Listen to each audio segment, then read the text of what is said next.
क्या हम सब अपना अपना कर्म ही भोगते हैं या इसमें भी कोई जोड़ है? यूँ कहें कि जैसे एक फैमिली होती है, तो जब एक फैमिली मेंबर परेशान होता है तो सब परेशान होते हैं। जैसे कि मान लो एक फैमिली है, एक पिता है, तो पिता परेशान है तो सब परेशान है। तो फिर जब सबके कर्म अपने अपने हैं तो फिर ये सब क्यों परेशान होते हैं? इन सब के कर्म भी क्या उसी हिसाब से चल रहे हैं, इसलिए सब परेशान हो रहे हैं। तो देखा जाए तो कोई भी बिना कारण इस धरती पर नहीं आया है।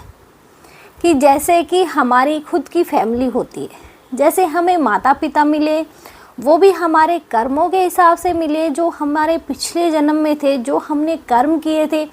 कोई हमारा जो पिछले जन्म में बेटा था वो हमारा बाप बन गया, बाप था वो हमारा बेटा बन गया। तो ये सब ऐसे चलता रहता है, क्योंकि अगर हमने दुख दिए हैं तो वो हमें बेटा बन के या बाप बन के दुख देंगे। तो इसलिए सब एक दूसरे से जुड़े हुए हैं, बिना कारण कुछ नहीं हो रहा।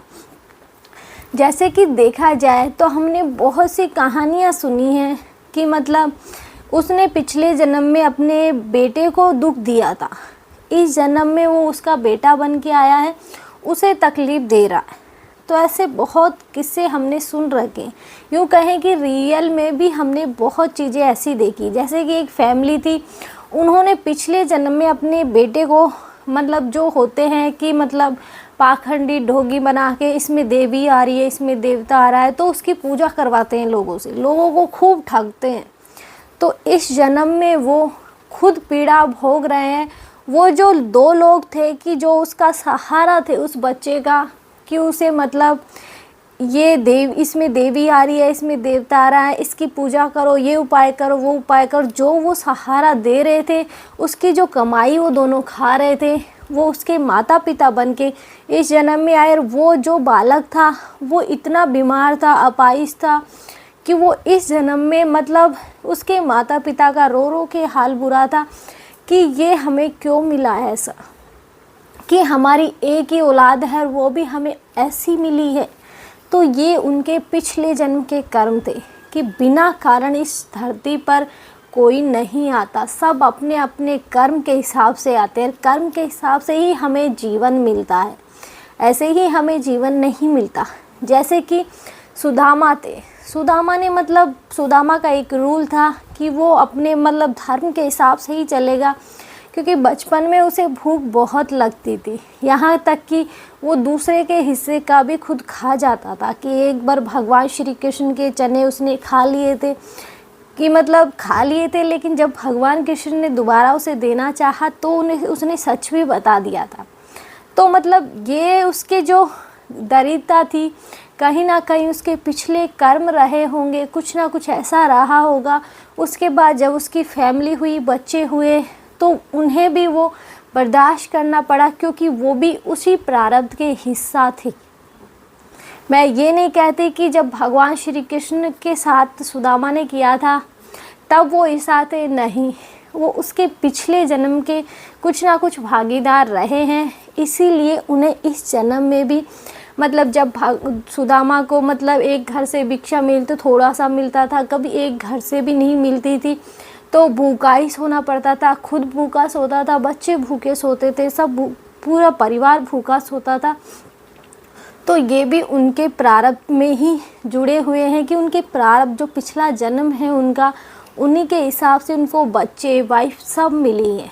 कि ऐसे एक मतलब सेठ जी थे, कि जो सेठ जी मतलब अच्छे खासे व्यापारी थे, अच्छे खासे कमाते थे, लेकिन वो होता ना कि लालच बुरी बला होती है, ये सच बात है। कि एक सैनिक था, वो मतलब बॉर्डर पे जाया करता था सेठ, तो सैनिक उसे पता था कि सैनिक के आगे पीछे कोई नहीं है, सब भगवान के पास चले गए, ना माता है ना पिता है, शादी अभी तक हुई नहीं है, तो बच्चे का तो सवाल ही नहीं पैदा होता, तो इसके कोई नहीं, इसको जो पैसे मिलते हैं ये यहीं जमा करवाता है और आराम से अपनी यहाँ नौकरी करता है। तो सेठ ने उसे बोला कि तू ये पैसे इकट्ठे कर रहा है, ये मुझे दे दे, मैं इनके पैसे से पैसे बनाऊंगा, कि पैसे से पैसे बना के फिर तुझे दूंगा। तो व्यापारी ने, उस सैनिक ने भी सोचा ठीक है देते हैं, कि वैसे भी तो यहीं जमा कर रहे हैं। तो फिर उसने दिए। उसके बाद हुआ क्या कि एक बार सेठ को मतलब व्यापार में अच्छा फ़ायदा हुआ, उसने अच्छे खासी मतलब अपना व्यापार जमा लिया, क्योंकि धन उसने लिया था तो उसने अच्छा खासा अपना व्यापार जमा लिया, सब कुछ अच्छा था। सेठ के अभी कोई औलाद नहीं थी। एक दिन हुआ क्या कि बॉर्डर पर जंग छिड़ गई, और जो उस टाइम थे वो घोड़ों पर लड़ने जाते थे। तो सैनिक घोड़े पर लड़ने गया था, तो जो घोड़ा था वो दुश्मन देश के वहाँ घुस गया था, क्योंकि घोड़ा की जितनी लगाम खींचता सैनिक वो उतना ही तेज भागता, और जहाँ उनकी छावनी थी दुश्मन देश की, वहाँ जाके वो रुक गया। तो वहाँ जाते अब दुश्मन देश के वहाँ खड़ा होगा तो गोली ही मारेंगे, सीधी सी बात है। तो वो खड़ा हो गया, उसे वहीं मार दिया गया। उसके बाद घोड़े को भी मार दिया गया। लेकिन इस बार सेठ ने ये सोचा, अच्छा हुआ अब उसके कोई आगे पीछे तो है नहीं देने वाला, अब मुझे पैसे नहीं लौटाने पड़ेंगे। उसे बहुत खुशी हुई, लेकिन खुशी में ज़्यादा खुश नहीं होना चाहिए, क्योंकि कर्म हमेशा लौट के आता है। तो जो सैनिक था वो सेठ का बेटा बन के आया। सेठ की वाइफ प्रेग्नेंट हुई। सेठ को बहुत खुशी हुई कि इतने टाइम बाद मेरे घर में खुशियाँ आ रही है। तो उनके 9वें महीने जाके उनके एक बेटे ने जन्म लिया, और बेटा मतलब अच्छा खासा सब कुछ अच्छे खासे चल रहा था। जब बेटे की शादी करवा दी गई, तो बेटे की शादी के कुछ ही महीने बाद वो बीमार हो गया, और बीमारी में सारे पैसे खर्च हो गए। और अब लास्ट में जाके ये बोल दिया कि अब इसका कुछ नहीं हो सकता, इसका टाइम आ चुका है कि ये भगवान के पास जाने वाला है। लेकिन अब सेठ बड़ा परेशान, रो रहा है, पीट रहा है, क्या करे। तो एक ने बोला कि वहाँ एक हकीम 2 रुपए की पुड़िया देता है, वो ला के देख, फट्टे से ठीक हो जाएगा। तो उसने वो भी किया कि चलो इतना कुछ करके देखा है, 2 रुपए की पुड़िया और ला के देखते। तो जैसे ही उसने 2 रुपए की पुड़िया खिलाई, सेठ का बेटा भगवान के पास। तो अब सेठ को ये लगा कि ये लोग ये बोलते 2 रुपए की पुड़िया खा के ठीक हो जाता, मेरे तो खाते ही बेचारा मेरे बेटे को मेरे से छीन लिया। तो वो इस तरह से कि खाली पीली नाटक कर रहा है। तो उसी टाइम एक सन्यासी आए, उसने ये बोला कि जब तेरा व्यापार चला तो तू क्या हुआ था? खुश हुआ था मैं बहुत, है ना। तो फिर उसने पूछा जब तुझे बेटा हुआ था तब तू क्या हुआ था? मैं बहुत खुश हुआ था। नॉर्मल सी बात है, बेटा होता तो खुशी मनाता हूँ, तो खुश हुआ था। जब तेरे बेटे की शादी तब तू क्या हुआ था? बहुत खुश हुआ था। जब सैनिक मरा था तब तू क्या हुआ था? बहुत खुश हुआ था कि ये वही सैनिक है जो अब तेरे कर्म के हिसाब से लौट के आया। तूने जो इसका पैसा लिया है ये वही लेने के लिए आया। तो सेठ ने पूछा कि चल ठीक है, मैंने पैसे लिए, लेकिन उस बहू की क्या गलती है जिसकी अभी हाथों में से मेहंदी भी नहीं छूटी? उसका क्या कसूर है कि वो वही घोड़ी है जिसकी वजह से उसकी जान गई थी। तो कर्म हमेशा, अब आप लोग ये सोचोगे कि कहानी है, हमने सुन रखी है, हकीकत भी होती है कि हमारे मानने या ना मानने से कर्म नहीं बदलते। हमारे जो कर्म हैं वो ही रहेंगे। हम ये सोचते हैं हम हमारे कर्म काट लेंगे, कर्म कभी नहीं काट सकते। अच्छे बुरे कर्म सब भोगने पड़ते हैं। इसलिए तुम ये भी मत सोचो कि तुम कर्म काट लोगे, नहीं काट सकते। जो भोगना है वो भोगोगे।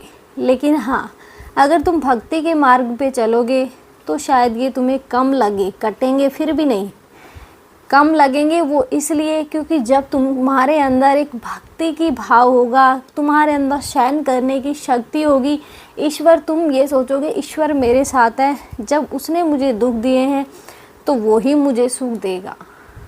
इसलिए हमें मतलब उस टाइम शक्ति मिलती है कि हाँ, कोई तो शक्ति बैठी है ऊपर। हम बहुत सी बार ये सोचते हैं, जब बहुत सी चीज़ें ऐसी होती हैं, मान लो कोई चोर चोरी कर रहा है तो ये सोच रहा कोई नहीं देख रहा, मैं कर लेता हूँ, किसी ने मुझे नहीं देखा। तुम कैसे भूल गए कि वो ईश्वर तुम्हें ज़रूर देख रहा है, वो तुम्हें कर्मों की सज़ा देगा। बाकी जो पकड़ेंगे तुम्हें 2-4 महीने के लिए अंदर करवा देंगे, लेकिन वो जब सज़ा देंगे तो सोचो कितनी बड़ी सज़ा देंगे। कि जो होता है अच्छे के लिए होता है, हमेशा यही सोच के चलो। ऐसा नहीं है कि मतलब हम कर्म करेंगे कोई ने नहीं देखा तो वो हमारा कर्म गिनती में नहीं आएगा। आपका कर्म लिखने वाला तो कौन है, वो तो तुम देखो। अगर बहुत से लोग ये मानते भगवान नहीं होते, अगर भगवान नहीं होते जो हमारे कर्मों की सज़ा हमें दे रहा है वो कौन है? जो लोग मतलब मृत्यु को प्राप्त होते हैं वो बहुत सी बार ऐसा होता है कि मृत्यु हो गई, वापस जीवित हो गए, तो वो ऐसे बोलते हैं कि 4 लोग मुझे लेने के लिए आए थे। वो कौन है फिर? कि होता है ऐसा बहुत सी बार कि मतलब मैंने खुद अपनी आँखों के सामने ये चीज़ें होती देखी है कि एक बार हमारे मतलब गांव के जो पंडित जी थे उनके घर में मतलब जो सबसे बुजुर्ग पंडित जी थे उनकी मतलब अचानक से डेथ हो गई। तो उन्हें हमारे मतलब ये सिस्टम है कि जब आदमी की डेथ हो जाती है उसे तुरंत ज़मीन पर लिटाया जाता है। उसके बाद जैसे गाय नाज होता है वो दिया जाता है, गंगा जल मुंह में डाला जाता है, ऐसे मतलब सब प्रोसेस किया जाता है। तो सेम पंडित जी के साथ भी सेम प्रोसेस किया गया कि नीचे उतार लिया गया, गाय नाज दिया गया। ये भी बोला जाता है गाय नाज इसलिए दिया जाता है ताकि जब बैतरनी नदी आए रास्ते में तो वो गाय उसे पार करवा सके, इसलिए गाय नाज दिया जाता है। और ये हमारे में आज भी देते हैं। तो पंडित जी को नीचे उतार लिया गया। उसके बाद हुआ क्या कि सब मतलब बुरी तरह रो रहे हैं, पीट रहे हैं। लेकिन कुछ ही टाइम बाद अचानक से पंडित जी में एक झटका आया और पंडित जी बैठ गए। कि ये रियल है, हमारे आंखों देखी बात है कि पंडित जी में एक झटका सा आया और पंडित जी फट से बैठ गए। उसके बाद हुआ क्या कि थोड़ी सी देर बाद ही जस्ट 3-4 घर छोड़ के एक बुजुर्ग थे वो चले गए।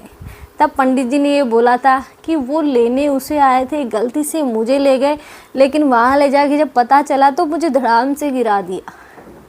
ये हमारे आंखों देखी बात है, ये कोई फेक नहीं है। तो ये चीज़ें आज भी होती हैं कि आज भी हम माने तो या ना माने, ईश्वर है जो हमें हमारे कर्मों की सज़ा दे रहे हैं। तुम्हारे मानने या ना मानने से तुम्हारे कर्म नहीं पलटने वाले। इसलिए जो कर्म करो सोच समझ के करो, बिना सोचे समझे अपनी पागल बुद्धि से कुछ भी मत कर बैठना, नहीं तो आज नहीं तो कल तुम्हें इसका परिणाम भुगतना पड़ेगा। इसलिए आज के लिए जय श्री राम।